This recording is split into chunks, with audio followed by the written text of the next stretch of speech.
Walang puwang sa Philippine National Police ang hazing, pang-aabuso at paglabag sa karapatang pantao. Ito ang paninindigan ng organisasyon kasunod ng pagsasampa ng kasong kriminal laban sa mga sangkot sa hazing incident sa Philippine National Police Academy noong 3 ng Abril. Binigyang diin ni PNP Chief Police General Jose Melencio Nartates Jr. na sino mang lalabag sa batas ay papanagutin ng walang sinasanto. Aniya, malinaw itong patunay na seryoso ang PNP sa pagpapatupad ng disiplina, pananagutan at paggalang sa dignidad ng bawat isa sa loob ng hanay ng kapulisan.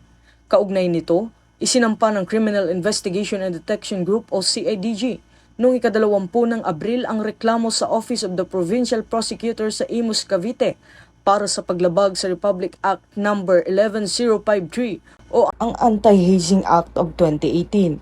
Kasabay nito, iniutos din ang patuloy na pagpapalakas ng enforcement, supervision at accountability mechanisms upang agad na matugunan ang paglabag at mapigilan ang kahalintulad na insidente. Ito ang bagong PNP para sa bagong Pilipinas, serbisyong mabilis, tapat at nararamdaman.